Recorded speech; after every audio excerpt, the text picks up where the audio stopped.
रागिनी की शादी को 7 साल हो चुके थे, लेकिन अभी तक उसकी गोद सूनी थी। इसलिए रोज उसकी सास दमयंती जी उसे शंकर मंदिर ले जाकर उससे दूध व जल से पूजा अर्चना करवाती।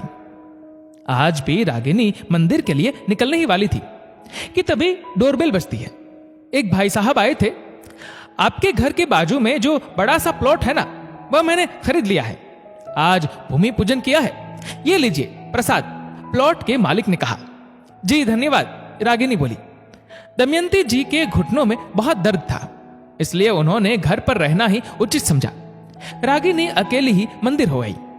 अब मकान बनेगा तो मजदूर तो होंगे ही। उनमें से एक मजदूर बिहारी दूसरे राज्य से रोजी रोटी के लिए अपने दोस्त की मदद से शहर आया था। उसके साथ उसकी पत्नी इमरती और 1.5 साल का बेटा गुड्डू भी था। उनके रहने के लिए प्लॉट के मालिक ने वहीं पास में झोपड़ी बनाने को बोल दिया। इतनी सर्दी में कैसे ये मजदूर छोटी सी झोपड़ी में अपने आप को सुरक्षित रखेंगे, ये सोचकर रागिनी का मन द्रवित हो उठा। रात के 12 बजे जोर जोर से बच्चे के रोने की आवाज आई। जरा देखो ना, वह मजदूर दंपत्ति का बच्चा इतनी जोर जोर से क्यों रो रहा है। रागिनी ने अपने पति शशांक से कहा। दोनों पति पत्नी घर के बाहर आते हैं। इतना क्यों रो रहा है बच्चा, क्या तकलीफ है उसे? शशांक जोर से बोला। साहब, हमारे बेटे को बुखार है। हम उसके लिए बाजार से थोड़ा दूध लाए थे, लेकिन वह दूध खराब हो गया है। इस वक्त हमने उसे रोटी खिलाने की भी कोशिश की, लेकिन वह नहीं खा रहा है। भूख और नींद की वजह से वह लगातार रो रहा है, बिहारी ने निराश होते हुए कहा। रागिनी तुरंत किचन में गई। 1 गिलास दूध लाकर बिहारी की पत्नी इमरती को दे आई। मजदूर दंपत्ति निशब्द होकर बस उनके सामने हाथ जोड़कर खड़े रह गए। मकान बनने का काम जोर शोर से शुरू हो गया। जब बच्चा सोता रहता तो इमरती भी अपने पति की मदद करती थी।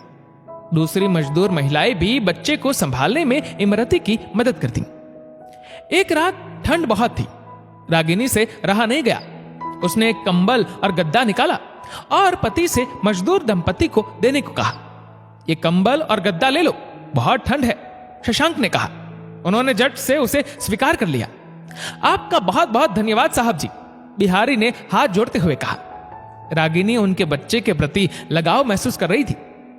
वह अब तक मां नहीं बन पाई, पर उसके दिल में ममता जरूर थी। कभी चॉकलेट तो कभी बिस्किट, कुछ ना कुछ बच्चे को पकड़ा देती। इससे उसे बहुत संतुष्टि मिलती। ऐसे ही देखते देखते साल बीत गया। आज खाली प्लॉट की जगह सुंदर मकान बनकर तैयार था। रागिनी रोज की तरह शंकर मंदिर जाने को तैयार थी कि डोरबेल बजती है। रागिनी ने दरवाजा खोला तो सामने मजदूर दंपत्ति थे।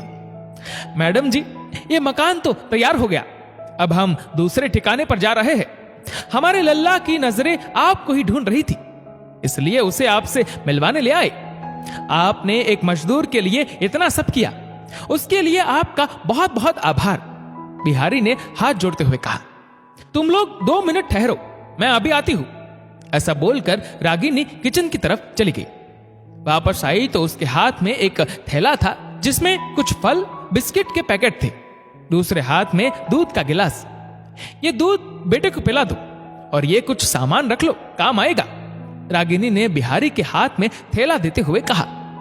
मजदूर दंपत्ति की आंखों में आंसू आ गए। मजदूर परिवार के चले जाने पर रागिनी को रह रहकर बच्चे की याद सताने लगी, लेकिन रागिनी बहुत संतुष्ट महसूस कर रही थी कि उसने उनके परिवार की मदद की। वह आते जाते गरीब असहाय लोगों की मदद करने लगी। मदद करते करते वह भूल ही गई थी कि उसके जीवन में कुछ कमी है। ऐसा करते करते कुछ महीने बीत गए। एक दिन वह महसूस करती है उसके अंश ने उसके भीतर दस्तक दे दी है।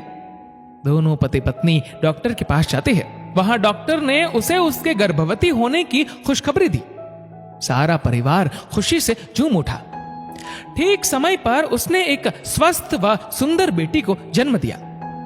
ये भगवान की भक्ति का प्रताप था या जरूरतमंदों की मदद करने पर भगवान खुश हुए, ये तो भगवान ही जाने।